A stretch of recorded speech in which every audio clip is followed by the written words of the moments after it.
ኢትዮጵያ ውስጥ በፍጥነት እያደጉ ካሉ ከተሞች አንዱ ሆሳና ነው። ሆሳና የብዙዎች ቤት ናት።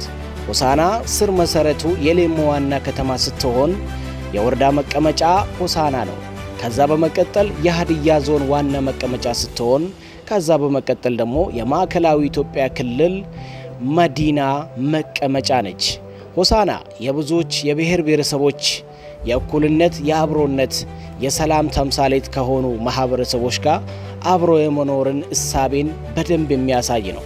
ሆሳና በዙሪያቸው ያለው የሌሞ ቀበሌያቶችን የሌሞ ወረዳዎችን የሚያካልል ሲሆን በተለያዩ በሰላም የተከበቡ በእምነታቸው የጸኑ አባቶች በስፋት ሰላምን የሰበኩባት፣ አብሮነትን በደንብ የሰበኩባት፣ ከማንም በላይ ከአገሩ ነዋሪ ይልቅ ከሌላ አካባቢ የመጡ ትልቅ ክብር የሚሰጥባት ከተማ ናት።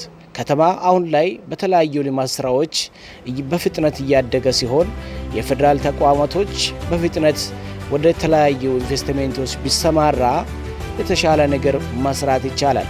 ሆሳና አሁን ላይ ትልልቅ እንግዶችን የማስተናገድ አቅም ሲኖር ባለሀብቶችን አስተናግዶ ከተማውን የማሳደግ ሙሉ አቅም አለው።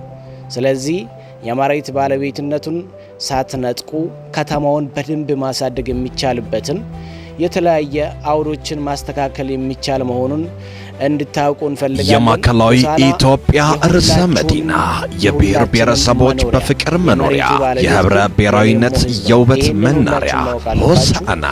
ኑ በጋራ ሆነን በእድገት ላይ ያለችውን ሆሳናን እናልማ። እንደዚህ አይነት ትልልቅ ከተሞችን ገንብታችሁ ለዞን መቀመጫ እንዲሆን፣ ለማዕከሉ ለክልል መቀመጫ እንዲሆን ከተሞቻችሁን እንድታሳድጉ ጥሬን አስተላልፋለሁ ማለት ነው።